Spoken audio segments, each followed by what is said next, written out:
కెమెరాలు కొద్దిగా ఇటు పెట్టండి. ఈ నిమిషము ఇప్పుడు చిట్యాల్లో పుల్లా రవితేజ జర్నలిస్ట్ ఏ జర్నలిస్ట్ మీద దాడి చేసిన విచక్షణ రహితంగా పాశవికంగా ఆటవిక దాడి అయితే చేసిండ్రో ఆ దాడిని సమాజానికి చూపించేసి దాని వివరాలు చెప్పే ప్రయత్నంకు తనను వాళ్ళ ఇంటి ముంగట ఈ నిమిషం పోలీసు వాళ్ళు ప్రహార ఉన్నది. ఆ పోలీసు ప్రహార ఒక్కసారి నేను మీకు చూపిస్తా, జర ఒక్కసారి చూడండి. ఆయన మొత్తం గల్లీ గల్లీ మొత్తం ఇంటికాడ మొత్తం పోలీసు వాళ్ళని పెట్టింది. పోలీస్ వ్యాను వీడికి వస్తాడేమో అని, ఈ మీటింగ్కి వస్తాడేమో అని ఆయన రాకుండా కట్టడి చేసేందుకు చూసిండ్రా, కనబడుతుందా వీడియో అంతా? జర చూడుర్రి, గట్టిగా చూడ్రి. బండి నెంబర్లు కూడా ఉన్నాయి దాని మీద. రవితేజ చిట్యాల వాళ్ళ ఇంటికాడ పోలీసు వాళ్ళు ఆయన రాకుండా, ఇప్పటి నుంచి కాదు ఇది, నిన్న మధ్యాహ్నం నుంచి గల్లీ గల్లీ మొత్తం దాన్ని కట్టడి చేసేసి పురుగు పోనీయకుండా రాత్రి అయితే మొత్తం రోడ్డు మీద ఉండి ఆ వారకట్టలో కూడా పోనీయకుండా.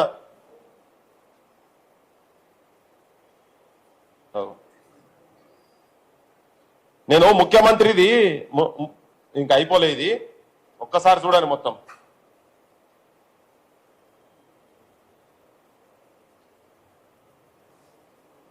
ఈ మధ్య ముఖ్యమంత్రి మాట్లాడింది నేను ఒకటి చూపించదలుచుకున్నా మీకు.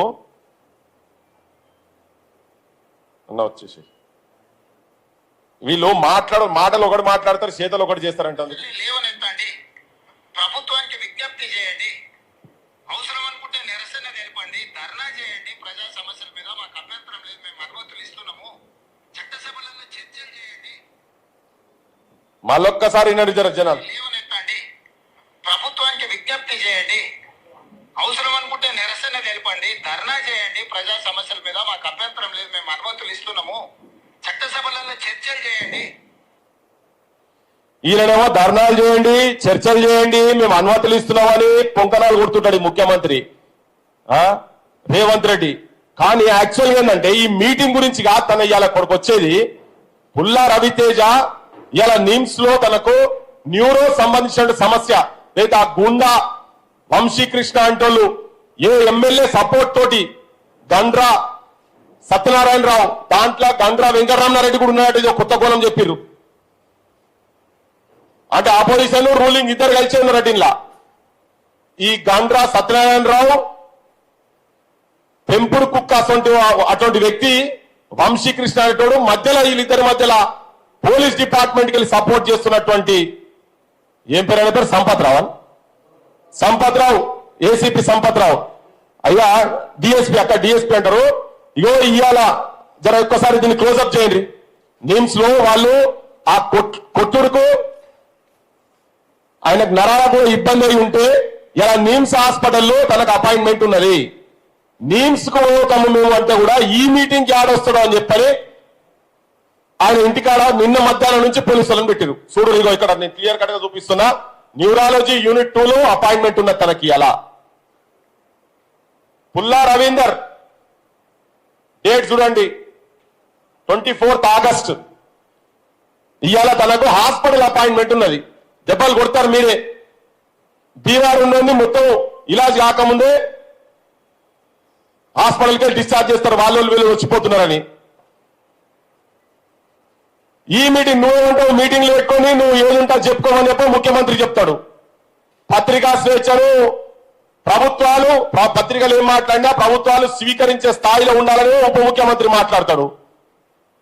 అంటే ఇప్పుడు తనకేమో నై పుసుకున్నా అంటే మీరు ఒక దిక్కు పోలీసు పాలన ఇనుప బూట్లతోటి ప్రజావాక్కులను వాస్తవాలను నిజాలను తొక్కుతున్నారు. ఒక దిక్కు డైలాగులు మాత్రం పట్టంగానే ప్రజాప్రభుత్వం అని చెప్పి మాట్లాడుతున్నారు. సమాజము చూడండి, వీళ్ళ వారం దాటిపోయింది, తన మీద దాడి చేసి వారం దాటిపోయింది. సమాజానికి వాస్తవాలు చెప్పే ప్రయత్నం చేస్తుంటే మా బోటలోకి ఎన్ని ఫోన్లు అనుకుంటున్నారు నిన్నటి నుండి. సోపతులతోని ఇక అయిపోయింది కదా మరి అయిపోయాక నీకు అంత ధైర్యం ఉంటే ఎందుకు ఆయన నిన్న మధ్యాహ్నం నుంచి ఇంట్లో ఎందుకు కట్టడి చేసి పెట్టిర్రు? నేను ఈ ఒక్క అంశం మాట్లాడేందుకే నేను మైక్ తీసుకున్నా, ప్రజలకు తెలవాలని. నేను మిగతా విషయాలన్నీ మళ్ళా మాట్లాడతా నేను. కానీ జనాలకు చెప్పేది ఏంటంటే ఈ రాజకీయ నాయకులను ఎవరిని కూడా నమ్మే పరిస్థితి లేదు. ఒక కటిక పేదరికంలో ఉన్నటువంటి 20 సంవత్సరాల నుంచి జర్నలిజం చేస్తున్నటువంటి పుల్లా రవితేజ ఇంటికి నేను, రఘు, శ్రీను మా టీం అంతా పోయాడ చూసిన తర్వాత, ఆయన ఆర్థిక పరిస్థితి చూసిన తర్వాత చలించి ఆయన ఎంత ఘోరంగా కులం పేరు పెట్టి నేను బహిరంగ చెప్పదలుచుకున్నాను నేను. ఎందుకంటే సమాజం కూడా వినాలి. ఇంకెంతమంది ఆడోళ్ళు, ఎంతమంది కింది కులాలోళ్ళు ఆ మాటలు వినాలని. మాదిగా లంజా కొడతా అని చెప్పని మాట్లాడతాడు, అనుకుంటా కొడతారు. మీరారా మా మీద వార్తలు రాసేదని. ఒక పేదోనికి సంబంధించినటువంటి భూమికి సంబంధించినటువంటి వాస్తవాన్ని ప్రజలకు చెప్పే ప్రయత్నం చేస్తే దాని మీద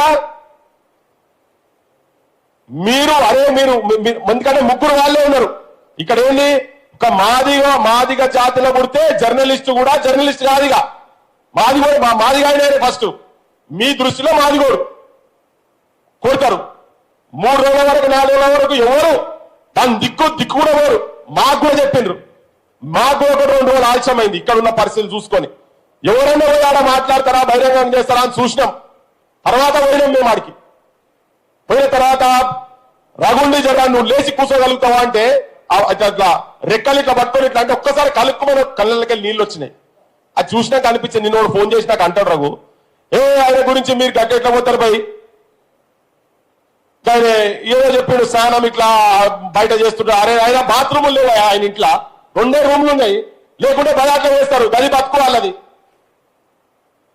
ఆయన క్యారెక్టర్ అసాసిన్ చేసే ప్రయత్నం చేస్తున్నారు. దిక్కు ఈ దుర్మార్గుడు ఎవరైతే ఈ వంశీ అనేటోడు ఉన్నాడో, ఈయన మాట్లాడుతున్నాయి ఇక వంశీ అనేటోడు ఎవడొస్తున్నాడో, వంశీ కృష్ణ అంటాడు ఎవడొస్తున్నాడో, అతను ఇంతకు ముందే ఈ ప్రభుత్వం వచ్చిన తర్వాత కూడా SC/ST అట్రాసిటీస్ కింద జైలు పోయి వచ్చినాడు. ఆడికెళ్ళి వచ్చిన వాళ్ళు చెప్పాలి 14 రోజులు. అంటే వీడు హ్యాబిచువల్ క్రిమినల్. ఈ కొత్తగా మాట్లాడేవాడు కాదు ఈయన. ఇంతకుముందు కూడా మాట్లాడింది ఈయన. ఇంతకుముందు కూడా దళితులను కులం పేరు పెట్టి తిడితేనే తీసుకుపోయి SC/ST అట్రాసిటీస్ కింద 14 రోజులు పోయింది. ఇప్పుడు మళ్ళా అంటే కింది కులాలు అంటే, కష్టజీవులు అంటే, పేదోళ్ళు అంటే ఎంత చిన్న చూపు ఉన్నది ఈ వ్యక్తికి. అతన్ని కాపాడేటందుకు నిన్న పోలీసు వాళ్ళు సరెండర్ చేస్తారు, పత్రికలలో సరెండర్ చేస్తారు, వార్తలు వస్తాయి. కానీ ఫోటో ఉండదు అనేది. చిల్లరగాళ్ళు జేబు కత్తిరించేటోళ్ళ కాడికెళ్ళి చిన్న తప్పులు చేసినా పెద్ద ఫోటోలు పెట్టి సరెండర్ చూపించుకుంటారు కదా పెద్ద కూర్చొని స్టేజ్ల మీద. మరి ఇంత పెద్ద దుర్మార్గం చేసి రెండోసారి చేసి అదొక జర్నలిస్టును ఇంటికి పోయి దాడి కూడా మామూలు దాడి కాదని, అన్నం వండుకునే పొయ్యిని కాడికెళ్ళి కింద పడేసిర్రు, ఫ్రిడ్జ్ని కింద పడేసిర్రు, చిన్న టీవీ ఉంటే టీవీ వల్ల కొట్టిర్రు, అద్దాల వల్ల కొట్టిర్రు, చిందర వందర వేసిరు. రౌడీగాన్లు గట్వంటోళ్ళని అంటారు. రౌడీ సీటర్లు అంటే గట్వంటోళ్ళే. నా మీద రౌడీ సీటర్ ఉన్నది ప్రూవ్ చేస్తారా అని మీరందరూ పోలీసులు అందరూ ఒకటే ఉన్నారు. నేను పేపర్లో వచ్చింది నాకు వార్త ఫోటో ఉన్న దాంట్లో. అంటే ఇప్పటికీ కూడా పోలీసు వాళ్ళు ఆయన ఐడెంటిటీని ఆయన ఇంకా కాపాడే ప్రయత్నం ఇప్పుడు ఈ నిమిషం వరకు కూడా చేస్తున్నారు. మీకు అంత ప్రేమైంది భయ్. దీనిలో బరాబర్ 200%, 100కు 200% ఎమ్మెల్యే అలా కలిసి ఉన్నాడు. ఆయనే ఇషారాతో నడుస్తున్నది. నేను కాంగ్రెస్ పార్టీలో నడుస్తున్న బాగా డిసిప్లినరీ కమిటీలు, డిసిప్లిన్ యాక్షన్లు ఇప్పుడు వస్తున్నాయి కదా, చేస్తున్నారు కదా మీరంతా. ఈ డిసిప్లినరీ వాళ్ళందరూ నేనేమడుతున్నా అంటే ఒక జర్నలిస్టు, మాదిగ జర్నలిస్టును మీద నీ కాంగ్రెస్ పార్టీ ప్రధాన కార్యదర్శి, భూపాలపల్లి జిల్లా ప్రధాన కార్యదర్శి, ఇది రెండో క్రైమ్. మళ్ళా పార్టీ పేరు పెట్టి నకిలీ మీడియా, నకిలీ మేధావులని మాట్లాడతారు. నీ ముఖ్యమంత్రి గడ్డివీకి వచ్చింది. ఎలక్షన్ల ముందు రఘు దగ్గరకు ఒక రోజు మొత్తం రఘుతో తిరిగిండు. రఘు వచ్చింది ఆడికి నకిలీ మీడియానా? సీని దగ్గరకు వచ్చిండు. నీ పార్టీ ఎవరు రఘు దగ్గరకు వచ్చి ఇంటర్వ్యూలు చేస్తలేరా? వాళ్ళందరూ నకిలీ మీడియానేనా? ఆయన పేరేంది? మన దగ్గర ఇంటర్వ్యూలోకి వచ్చేటోళ్ళు కాంగ్రెస్ వాళ్ళు 2-3 పేరు చెప్తారా? అద్దంకి దయాకర్ జర వినాలి మరి మీరందరూ. నకిలీగాన్లా అసలీగాన్లా తెలియదు మాకు మరి. కాలువ సుజాత పేరు చెప్పు జర 4-5 పేరు చెప్పు నాకు సడన్ గా వస్తలేవు. బాలమూరు వెంకటాట, శామ రామ్మోహన్ రెడ్డి, ఇంకా శామల కిరణ్ కుమార్ రెడ్డి,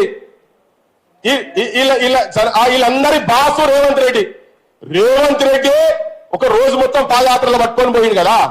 అంటే ఇప్పుడు మన తెలియలు అనేది నకిలీయే, నీకు కాలేజీ నకిలీలే, ప్లస్ టీవీలు నకిలీలే, టైమ్స్ న్యూస్ టైమ్స్ నకిలీలే, ఇక అన్ని ఉన్నాయని టీఎస్ ఫ్రీ నకిలీలే, అన్ని నకిలీయే నీకు. అందుకే ఇవన్నీ చూపియాలనే, ఇవన్నీ జనానికి తెలవాలనే. ఇప్పుడు కాంగ్రెస్ వాళ్ళు ఏం చెప్తారో, ఆయన మీద ఏం యాక్షన్ తీసుకుంటారో. నీ కాంగ్రెస్ ఎమ్మెల్యేకు ముఖ్యమంత్రి సపోర్ట్ ఉన్నది. అసలు ఫస్ట్ మీరు ఆ గుండా భాష మార్చాలి. రేవంత్ రెడ్డి అసెంబ్లీలో అదే మాట్లాడతారు, ఈ తొండలు జొర్రిస్తా నిన్న మొన్న కూడా మాట్లాడిండు. ఆయన ఎమ్మెల్యేలు కూడా మాట్లాడతారు ఒక్కొక్కరిని నరుకుతామని. అంటే ఈ నరుకు భాషను మీరు మా మీద కూడా గదే చేస్తారా? అయ్యా మా సొంతలను కూడా గదే చెప్తున్నారా మీరు? మీ ఎమ్మెల్యేలు పోలీసు వాళ్ళు కొంతమంది మొత్తం అంటలేను, ఎస్ కేసులు పెట్టిరు, ఎస్సీ ఎస్టీ అట్రాసిటీస్ కేసు పెట్టినాం కదా, పెట్టిండ్రు, ఎందుకు అరెస్ట్ చేయలే? అసలు ఏదో అసలు పిసలుగా నకిలీ పసుగా లెక్కున్నది. నకిలీగా అందరు తీసుకుపోయి లోపల పెట్టిరు, అసలు మాత్రం అరెస్ట్ చేస్తే లేకుండే. మరి మేము పోయినాక తెల్లారే డిఎస్పీని మార్చిరు. మరి ఎందుకు మార్చిందా మీరు కరెక్ట్ గా అనుకునేది ఉంటే? ఆయన గత ప్రభుత్వంలో డిఎస్పీ ఉంటాడు ఆడ, ఇప్పుడు కూడా డిఎస్పీ ఉంటాడు. మళ్ళా ఈ గవర్నమెంట్ వచ్చినాక కూడా నేను మొన్న చెప్పిన మళ్ళీ చెప్తున్నా, సగం బస్తోళ్ళు రాజ్యం వెళ్తున్నారు, రాష్ట్రంలో సగం బస్తా అన్నం వండితే ఆ సగం బస్తాలో కూడా మళ్ళీ ఇంకా కొంతమంది తినేంత మిగిలే కులం వెలుమ కులం అని చెప్పని ముఖ్యమంత్రి మాట్లాడిండు. మరి అలా ఉన్నోళ్ళు మొత్తం వాళ్ళే ముగ్గురు. ఇక వాళ్ళ రాజ్యం ఎట్లులో చూడరు. ఇడా మేము ఈ మీటింగ్ పెట్టింది కూడా చాలా మందికి అనిపించచ్చు, మేము ఒక్కటే మెసేజ్ ఇక్కడి నుంచి ఇవ్వదలుచుకున్నాం. పృథ్వీరాజ్ గా మేమందరము, క్రాంతి దళ్ గా మేమందరం కూడా, జర్నలిస్ట్ గా కూడా ఉన్న వాళ్ళందరం ఒక మెసేజ్ ఇవ్వదలుచుకున్నాం. ఏంటంటే తెలంగాణలో ఏ మారుమూల గ్రామాలైనా, ఏ సంధిలనైనా, ఏ పొక్కలనైనా తెలంగాణలకు అన్యాయం జరిగిన, దుర్మార్గం జరిగిన, రాజ్యం వాళ్ళ మీద పాశవిక దాడులు చేసిన, పోలీసు వాళ్ళు చేసిన, ఎవరు చేసినా, ఏ సంఘాలు ఉన్నా లేకున్నా క్రాంతి దళ్ ఉంటది, పృథ్వీరాజ్ ఉంటాడు, మేమందరం అక్కడ ఉందామని చెప్పి భరోసా ఇచ్చేటందుకు చెప్పెట్టినాం ఈ మీటింగు. అది ఆందోళన వచ్చి ఇక్కడ మన కేవీఆర్ తీసుకుపోయినా ఎవరైనా కానీ దీంట్లో ఒక నలుగురం చచ్చిపోయినా మంచిదే, ఇది కూడా చెప్పదలుచుకున్నాం మేము. కానీ ప్రజల పక్షాన ఇలా చాలా మంది ఉన్నారు, బయట చాలా మంది ఉన్నారు. నేను చాలా మందితో మాట్లాడినా, కొంతమంది బెంగళూరులో ఉన్నారు, కొంతమంది ఇక్కడ ఉండి బిజీగా ఉన్నారు. వాళ్ళ అంతరంగా ఏమున్నదో నాకు తెలియదు. నేను అందరినీ పాజిటివ్ గా చూస్తున్నా. నాగేశ్వర్ సార్ కూడా ఫోన్ చేసిన, మెసేజ్ పెట్టిండు. ఆయన తనకు ఇబ్బంది అయినప్పుడు ఇక్కడనే కూర్చొని ఇదే ప్రెస్ క్లబ్ లో మాట్లాడినాం. నాకు ఒక మెసేజ్ పెట్టిండు, నేను కలెక్టరేట్ లో ధర్నా ఉన్నదని. ఎస్, స్వాగతిస్తున్నాం, తనను కూడా స్వాగతిస్తున్నాం. కానీ ఈ మెసేజ్ చాలా క్లియర్, సీన్ చెప్పినట్టు క్లియర్ గా చెప్పవలసినాం. ఏంటంటే ప్రొఫెసర్ నాగేశ్వర్ గారైనా ఇంకెవరైనా కింద క్షేత్ర స్థాయిలో ఉన్న మామూలు తల్లిలైనా ఎవరికి ఇబ్బంది ఉన్నా మాకు మాత్రం తెలిస్తే, అది న్యాయబద్ధంగా కనుక ఉంటే బరాబర్ మేము అక్కడికి పోతాము. ఇంకొక విషయం అంటే ఇప్పుడు కొత్త విషయాలు ఈయన గురించి, పుల్లా రవితేజ గురించి మాట్లాడతారు. ఆయన ఇంతకుముందు నక్సలైట్ల లెటర్లు తీసుకొచ్చేది. అరే నక్సలైట్ లెటర్ ఏంటంటే ఆయన బంధుకులు పట్టుకుని వెళ్తారు, మీ ముఖ్యమంత్రులు ఫోటోలు దిగుతారు. ఇప్పుడు ఇంకా లెటర్లు పట్టుకొని పోస్టర్లు వేస్తే మేము అప్పుడు ఇరిపియలేదా, మేము అప్పుడు ఆయనకి ఆ బ్యాక్గ్రౌండ్ వేరే ఉన్నది. మరి ఈయన బ్యాక్గ్రౌండ్ ఏమో చెప్పరాదు. మరి ఈయన బ్యాక్గ్రౌండ్ ఏంటిది? ఈయన కబ్జా కోరని చెప్తున్నారు. డైరెక్ట్ కేసు అవుతున్నది కదా, 14 రోజులు ఎస్సీ ఎస్టీ అట్రాసిటీస్ కింద నువ్వు పోయి ఉన్నావు. నీ కాంగ్రెస్ పార్టీలో మరి అసలీ కాంగ్రెసా నకిలీ కాంగ్రెసా మాకు ఎరకలేదు. ఆ ఎమ్మెల్యే మేము మూడాక ఒకటి ఉన్నాడు, ఇప్పుడు ఎమ్మెల్యే డైరెక్ట్ లోకల్ కాంగ్రెస్ లో చెప్పి ప్రెస్ మీట్లు పెట్టుర్రి, ఈ కేసుకు ఆయనకి ఏం సంబంధం లేదు అని చెప్పి ప్రెస్ మీట్లు పెట్టండి. గండ్ర సత్యనారాయణ రావు అంటే ఆయనే ఫత్వా దారి చేస్తున్నారు. కొంతమంది పెట్టలే.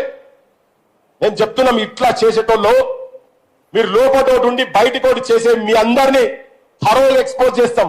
ఇలా నిజంగా మెయిన్ స్ట్రీమ్ ఛానల్ ఏది రాలే. ప్రెస్ క్లబ్ లో మీటింగ్ పెట్టిన తర్వాత ప్రెస్ లో పనిచేస్తున్నటువంటి వ్యక్తి మీద రాత్రి పూట భార్యాభర్తలు ఇద్దరే ఇంట్లో ఉండంగా 10-10:30కు గుండాగాన్లు పోలీసుల సపోర్ట్ తోటి వచ్చి విచక్షణారహితంగా కొట్టి కింద పడేసి తొక్కి భార్య అడ్డం వస్తే భార్య కుతికే బట్టి, నోరు బట్టి, ముక్కు బట్టి ఆడోళ్ళ మీద చేయబడదు, ఆడోళ్ళ మీద చేయబడి ఇట్లన్నీ చేస్తే మేము దాని మీద పోయి మాట్లాడితే మీరనే పెట్టాలి కదా, ఎవరన్నా వారం రోజుల నుంచి మీరనే పెట్టాలి కదా. ఎవరు మాట్లాడలే మరి మీరు. మేం పెడితే మీ ఛానల్ ఒక్క ఛానల్ కూడా రాదా? వెంకటకృష్ణ గారు ఒక చర్చల నేను బహిరంగంగానే మాట్లాడుతున్నాను, ఇంకా బహిరంగంగానే మన మధ్యలో జరిగింది కాబట్టి ఏదో సమస్య ఉన్నా మేము వస్తామని చెప్పని. నీకు ఆంధ్రాలో రేవంత్ రెడ్డిని స్విగ్గీ బాయ్, జొమాటో బాయ్ అన్నందుకు అరెస్ట్ చేసిన దాని మీద చర్చ పెట్టింది కదా.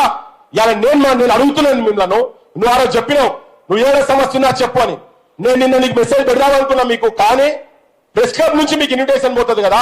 కనీసం ప్రెస్ క్లబ్ లో జరుగుతున్న దానికన్నా ఒక పాత్రికేయుని మీద మన జిల్లా, నీది నాది ఒకటే జిల్లా, జిల్లాలో పక్క పక్కకే ఉంటాయి అవి. మొలుగు దాటితే మీ ఊరు, మొలుగు ఇటు పక్కకు. ఇప్పుడు ఈ చిట్యాల ఇన్సిడెంట్ జరిగింది కదా, వారం రోజులల్లా 24 గంటలు 7 సార్లు 24 గంటలు ఇన్ని అయినాయి కదా. ఒక్క 24 సెకండ్లు మీ ఛానల్లా ఈ పాత్రికేయుని మీద దాడి గురించి చూపించిండ్రా? ఎస్సీ ఎస్టీ అట్రాసిటీస్ కేసు అయింది, నిందితుడిని అరెస్ట్ చేస్తలేరు, అరెస్ట్ చేసిన తర్వాత నన్ను చూపించిండ్రా? బాధితుంది ఒక విజువల్ అన్న వచ్చిందా?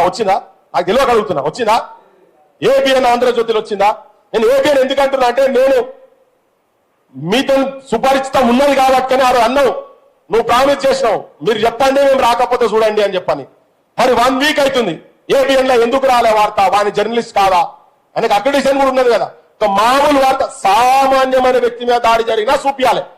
అటువంటిది 23-24 సంవత్సరాలు జర్నలిజంలో వండుకుంటూ ఏదో మారుమూల పల్లెలలో వాళ్ళ సమస్యలను వాళ్ళ లోకల్ ఛానల్స్ లో పైదాకానో పంపించేటువంటి వ్యక్తి. తన ఐజోయు 3 మండలాల బాధ్యుడట. తన ఐజోలందరూ కూడా మాట్లాడారు. ఇంత ఉన్నాక, జర్నలిజం బ్యాక్గ్రౌండ్ ఉన్నాక గా వార్త కూడా మీకు వార్త కాకపోతే మాకు అర్థమైతలేదు. అందుకనే చెప్పిన, ఆ రోజు చెప్పిన నేను, మీరు చూపించకపోతే అసలు మీడియా ఎవరైతే జనం తరఫుకెళ్ళి జనం సమస్యలు వాస్తవాలు చూపిస్తారో జనం అవే చూస్తారు. అదే జరుగుతున్నది ఇలా. సోషల్ మీడియా ఎందుకు కింది దాకా పర్కులేట్ అయిపోతున్నది? మా లోపల ఏ శక్తి ఉన్నది? నేనైనా, రగైనా, సీనైనా మేము బోయారికి పోయిన తర్వాత ఎందుకు 2 రోజులలో యాక్షన్ అయింది, అరెస్ట్ అయిండు. ఇంకొక ఆయన లేకుంటే వారం రోజులు అవుతుందా సూపీరి యాడున్నాడో? టెక్నాలజీ పెరిగింది కదా, ఎక్కడున్నో చూపి, ఏ ఫంక్షన్ లో ఉన్నాడో చూపి, వేరే ఫంక్షన్ లో ఉన్నాడు ఆయన అని చెప్తున్నట పోలీసు వాళ్ళు. చూపి కదా, చూపిస్తే మేము మాట్లాడాం కదా. చూపి వాళ్ళు బాధితులు చెప్తున్నారు, తన్నులు నిన్నలు చెప్తున్నారు, ఆయన ఉన్నాడా అని చెప్తున్నారు. మరి అది చూపిస్తే ఆయన అరెస్ట్ చేయాల్సిన అవసరం కూడా లేదు కదా. అంటే కేసులను తప్పుదారి పట్టించి అబద్ధాలమయం చేయకండి అని చెప్పదలుచుకున్నా. మా బట్టి విక్రమార్క గారు చెప్తారు, నిన్న ఉప ముఖ్యమంత్రి గారు వర్డ్ టు వర్డ్ చెప్పాలని పెట్టుకున్నా. పాలకులను నిలదీసే పత్రికా స్వేచ్ఛకు స్వాగతం. పాలకులను నిలదీసే పత్రికా స్వేచ్ఛకు స్వాగతం. నిన్న కాంక్లేవ్ అయింది కదా, నిన్న మొన్న ఇక్కడ కాంక్లేవ్ వచ్చి ఎన్ రాము పెద్ద పెద్దల ముంగట మాట్లాడిండు. అన్నా మంచిదే, చాలా మంచి ఉద్దేశం ఇది, కానీ ఆచరణలో ఉన్నదా లేదా అనేది. విమర్శలను స్వీకరించే ధైర్యం ప్రభుత్వాలకు ఉండాలి. మరి నీ ప్రభుత్వానికి ఉందా? నిజాన్ని మాట్లాడుతున్నాం. హాస్పిటల్ అపాయింట్మెంట్ ఉన్నదంటే కూడా ఒక పాత్రికేయుణ్ణి తన మీద దాడి జరిగి అవమానంగా ఉండి సచ్చగడ్డు కొట్టిన తర్వాత తనను వాయిస్ ఇక్కడ తీసుకొచ్చి ఆ నిమ్స్ అపాయింట్మెంట్ అవసరమైతే ఇక్కడ తీసుకొస్తాం కావచ్చు. మరి నిన్నగాక మొన్న మాట్లాడుతుంది దేశం మొత్తం, బెంగళూరు వాళ్ళు, ఆ తర్వాత మన ఒరిస్సా వాళ్ళు, మైసూరు వాళ్ళు, బెంగాల్ వాళ్ళు అందరూ వస్తే వాళ్ళ ముంగట బడే మాటలు మాట్లాడుతున్నాం. మరి ఉపన్యాసాలు అయితే ఇచ్చారు కదా. అయితే ఆంధ్రప్రదేశ్, తెలంగాణలో చాలా అద్భుతంగా నడుస్తున్నది రాజ్యము. ఈడ మేము ప్రజల పక్షాన ఉన్న ప్రజాపాలన అని చెప్పేటందుక మరి ఎందుకు రానియలేదు? ఇవాళ నీ పోలీసు వాళ్ళని ఎందుకు పహారా పెట్టిందాడా? ముఖ్యమంత్రి లేనప్పుడు ఉప ముఖ్యమంత్రి ఆయన ఇలా పొద్దుగా దిగిండో హీరో సార్ టీషర్ట్లు బీషర్ట్లు వేసుకొని ₹1,00,000 టీషర్ట్లు ₹1,00,000 బూట్లు వేసుకొని దిగిండు కదా పెద్ద మనిషి. బాధితులను వాళ్ళను అవమానపరిచే విధంగా, వాళ్ళ క్యారెక్టర్ అసాసినం చేసే విధంగా నీ పోలీస్ వ్యవస్థ పనిచేస్తున్నది. ఒక్క సెకండ్ కూడా అక్కడున్న సంపత్రావు అనే ఏసీపీకి ఆ కుర్చీల మీద కూర్చునే అర్హత లేదు. నేను 50 మంది తెలంగాణ ప్రజలకు, ముఖ్యంగా భూపాల్పల్లి ప్రజలకు చెప్పదలుచుకున్న ఏంటంటే, ఆడ ఆపోజిషన్ ఫెయిల్ అయింది, అధికార పక్షం ఆపోజిషన్ ఇద్దరు ఒకటే. ఆయన ఉన్నప్పుడు ఇట్లే జరిగింది, ఈయన ఉన్నప్పుడు అట్లే జరుగుతున్నది. వీళ్ళిద్దరూ ప్రజాకంటకులు, భూ కబ్జాదారులకు, కులాల పేర్లు పెట్టి తిట్టేటువంటి వ్యక్తులకు వాళ్ళు అడ్డాగా తయారై కూర్చున్నారు. మేము చెప్పినాం ఎమ్మెల్యే ఇంట్లోనే ఉన్నాడు అని చెప్పినాం. బరాబర్ ఎమ్మెల్యే దగ్గర ఉన్నారు కాబట్టే ఇవాళ మేము ఆడు వచ్చినాక కొన్ని గంటల లోపల తీసుకొచ్చి అరెస్ట్ చేశారు. పోలీస్ వ్యవస్థకు అరే డీజీపీకి తెలిస్తే ఇబ్బంది అవుతుంది, డీజీపీ తెలియాలి, ఎందుకు తెలియదు మరి. ఇప్పుడు నిన్న దాకా నాకు అనిపించలే, సరే చూద్దాం ఇది జనానికైతే తీసుకుపోయి వదిలేద్దామని చెప్పి అని అనిపించింది. ఇప్పుడు ఇవన్నీ చూసినాక ఫోన్లు చేసి మా మీద కూడా ఇన్ఫ్లుయెన్స్ చేయదలుచుకుంటే నేనే చెప్పిన ముఖ్యమంత్రికే ఈనాడు ఆయన వీళ్ళకేందని. ఇడ ఎవరు వచ్చినా ఎవరు రాకున్నా ఎవరున్నా ఎవరు లేకున్నా ప్రజల గురించి మాట్లాడేటువంటి వాళ్ళం ఇంకా కొంతమంది బతుకున్నామని చెప్పడానికి చెప్పదలుచుకున్నా. తెలంగాణ భూమిపుత్రులం బతుకున్నాం. ఇక్కడ ఒక మామూలు విషయం కాదు, పెద్ద పెద్ద ఛానళ్లు పెట్టి వాళ్ళ ముంగట చిన్న చిన్న ఛానళ్లు ప్రజలు కాపాడుకుంటున్నటువంటి మన తొలి వెలుగు, కాలోజీస్ వంటి ఛానల్ కావచ్చు. ఇలా కాలోజీ సీన్ ఎక్కడో మీ భూపాలపల్లి బిడ్డ హైదరాబాద్ లో వచ్చి ఇక్కడ కూర్చొని ఇక్కడనే నాయకులతో వాడి పోలే నా భూపాలపల్లిలో ఏమైతుందని ఆ భూపాలపల్లిలో ఒక దళిత బిడ్డకు దళిత జర్నలిస్ట్ కు దాడి జరిగిందని చెప్పి 2 రోజులు మేము మాట్లాడుకొని ఆడికొచ్చినాం. ఇట్లా ప్రతి ప్రాంతంలో ఒకరొకరు ఉన్నారు. ఇటువంటి వాళ్ళు కావాలి నిజమైన భూమి బిడ్డలు. ఇటువంటి వాళ్ళు కాలోజీ సీను, దాసర్ సీన్ అసొంటోళ్ళు భూపాలపల్లిలో ఇంకా బతుకున్నారు. మీ ఆగడాలు, మీరు చేసేటువంటి దుర్మార్గాలు, మీరు చేసేటువంటి రాజకీయాలు, చెత్త రాజకీయాలు, మీ మాఫియా గుండా రాజకీయాలను ఎండగట్టేటోళ్ళం ఇక్కడ బతుకున్నాం. ఈ ఛానళ్లు జనానికి చూపించేటి ప్రజలు బతికించుకోవాల్సిన అవసరం ఉన్నదని చెప్పి నేను జనానికి చెప్పదలుచుకున్నా. చాలా క్లియర్ కట్ గా ఏ సంఘంతో మాకేం పంచాయతీ లేదు, ఏం లేదు, ఎవరితో పంచాయతీ లేదు. వాస్తవాలు మాత్రం చెప్తాం. అది ఎవరన్నా ఉండని, ముంగటి ఇంకెవరన్నా ఉండని, యాడ ఉన్నా కానీ ఇప్పటికి చెప్తున్నాం. ఇవాళ ఇంత జరిగి జనానికి ఇంత తెలిసిన తర్వాత కూడా పోలీసు వాళ్ళు వాళ్ళ ఇళ్ల ముంగడ పోయి కూర్చున్నారు కదా. ఇది పోలీసు పాలన అంటమా ప్రజాపాలన అంటమా అని ప్రజలు తెలుసుకోవాలి.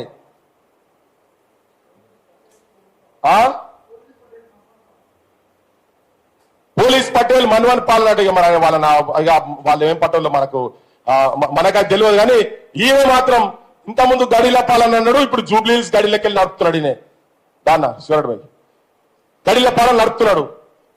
ప్రజలకు స్పష్టంగా చెప్పదలుచుకున్నా, ఈ వేదిక మీదకెళ్ళి తెలంగాణలో ఏ జర్నలిస్ట్ మీద పడ్డా, ఏ జర్నలిస్ట్ మీద చెయ్యి పడ్డా, అది చిన్న ఛానలా పెద్ద ఛానలా, అది ఎంట్రీ అయిన ఛానలా ఎంట్రీ కాదు. నువ్వు నీ యూనివర్సిటీలలో డిక్షనరీలలో ఆక్స్ఫర్డ్ డిక్షనరీలలో చూసుకుంటే అది తెలుస్తా చెప్తారు. నీ డిక్షనరీలో ఏ ప్రాంతం ఏ యూనివర్సిటీ డిక్షనరీ జర్నలిజం ఏందో ఒకసారి చదువుకో. నువ్వు ఆడదాకా పోయొచ్చినావు కదా, లండన్ కూడా పోయొచ్చినావు కదా, చదువుకో. ఎవరి మీద దాడి జరిగినా, సామాన్య ప్రజల మీద దాడి జరిగినా, తెలంగాణ అస్తిత్వం మీద, తెలంగాణ ఆత్మగౌరవం మీద ఎవరన్నా దుర్మార్గులు చెడు కన్ను చూసినా వాళ్ళని ఎక్స్పోజ్ చేస్తాం తెలంగాణలో చెప్పదలుచుకున్నా. ఇప్పుడు నేను మా సుంకర ప్రవీణ్ మాట్లాడవలసిందిగా కోరుతున్నా. అరే సారీ ఒక్క నిమిషం. ఇప్పుడు భూపాలపల్లికి వెళ్ళే ఈ సంఘటనతోటి ఇంకొక విషయం నేను యాడ్ చేస్తా. అయ్యా నువ్వు ధర్నా చేసుకునే అవకాశం ఇస్తా ఇవన్నీ అని చెప్పి ముఖ్యమంత్రి మాట్లాడింది కదా.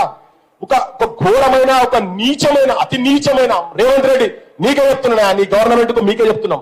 నువ్వు ఎంత నీచునివో, నీ పాలన ఎంత చిన్నగా ఉన్నదో, నువ్వు ఎంత చెత్త ఆలోచన మీకున్నది అనేది. దాడి జరిగిన బాధితురాలు నాకు న్యాయం చేయాలి, మా మీద దాడి చేసినటువంటి వాడిని అరెస్ట్ చేయాలని చెప్పని అంబేద్కర్, నువ్వు లండన్ లో పోయి అంబేద్కర్ ఇన్స్టిట్యూట్లలో పోయి తిరుగుడు గొప్ప కాదు. నేను నేర్చుకుంటా ప్రపంచం మీద నువ్వు చెప్తా కాదు, అది ఆల్రెడీ ప్రపంచానికి ఎరిక.